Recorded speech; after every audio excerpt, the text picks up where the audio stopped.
Всем большой привет! Сегодня готовлю рыбные стейки в духовке и делюсь с вами вкусным вариантом приготовления речной рыбы. В моем случае толстолоба. Вкусная, ароматная, нежная запеченная рыба на луковой подушке, которая готовится просто. Недостаток ее съедается очень быстро, так как сложно остановиться. Вариантов ее приготовления много, но, возможно, именно этот вариант вам придется по душе. Чему я буду очень рада. Посмотрите, какая сочная, нежная рыбка, пропеченная внутри, очень вкусная. Для этого мне нужны следующие продукты. Это филе рыбы, в данном случае толстолоба. Для этого рецепта также очень хорошо подходит карп, пеленгаз, сом, любая речная рыба. Тут у меня 3 стейка от хвостовой части, они более постные, и 2 больших стейка от головы. Соль, 1 лимон, растительное масло, специи для рыбы и 3 больших луковицы.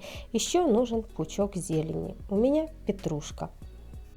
Рыбу буду запекать в духовке в стеклянной форме. Готовлю луковую подушку.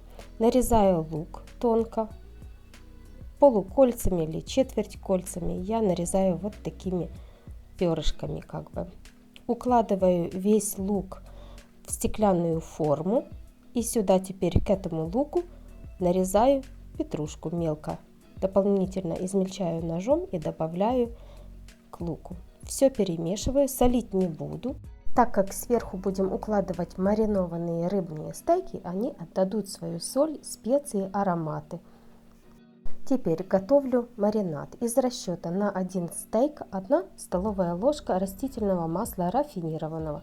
У меня 5 стейков, поэтому 5 столовых ложек растительного масла. Добавляю 2 чайных ложки приправы для рыбы, у меня домашняя. Чайную ложку такую с горкой соли. Перемешиваю все. Кому интересно, как приготовить свои домашние приправы для рыбы, на канале есть видео, переходите, смотрите. Сок половинки лимона выдавливаю в этот маринад. Косточки не нужны, удаляем. Мякоть тоже выскабливаю. И еще немного натру цедры лимона, которая у меня осталась из этой половинки. Вот немножко, буквально на четверть чайной ложечки. Эту часть тоже нарежу и добавлю к луку. Не пропадать же добру. Теперь сверху на эту подушку выкладываю стейки рыбные и буду хорошо их щедро смазывать этим маринадом. Пользуюсь такой кисточкой.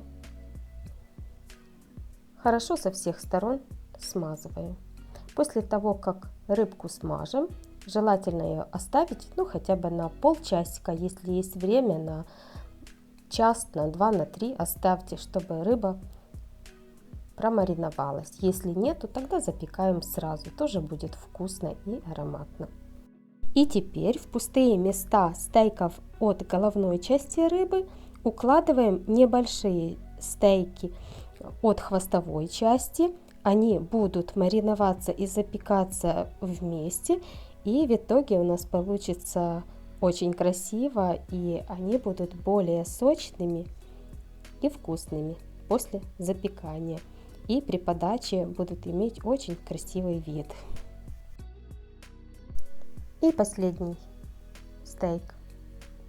Вот в таком виде моя рыба будет мариноваться. Моя рыба мариновалась час. Укладываю сверху еще оставшуюся половинку лимона. Накрываю фольгой, но фольги у меня не оказалось. В этом случае, оказывается, она у меня закончилась, поэтому пергаментной бумагой. И отправляю в духовку. Температура 180 градусов на 30 минут. Когда прошло 30 минут, снимаю сверху фольгу или пергаментную бумагу, и в таком виде рыба будет запекаться еще 15 минут. Общее время, которое провела рыба в духовке, это 45 минут. Рыбка запеклась. Подавать я ее буду на деревянной доске вместе с зеленью. Этот сок, который образовался, тоже очень вкусный. В него можно обмакивать нежные кусочки ароматной рыбки, сверху вспрыснув свежим соком лимона. Друзья, это очень вкусно, красиво. Такая рыбка скрасит любой семейный красивый ужин. За 45 минут рыба очень хорошо проготовилась.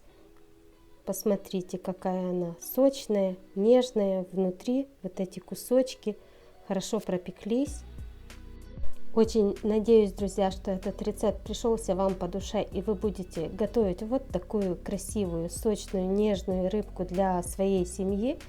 Не забывайте оставлять свои комментарии, подписываться на мой канал, кто не подписался. Ну, а я с вами на этом прощаюсь. Всем пока и всем до новых встреч. С вами была Виктория. Пока-пока.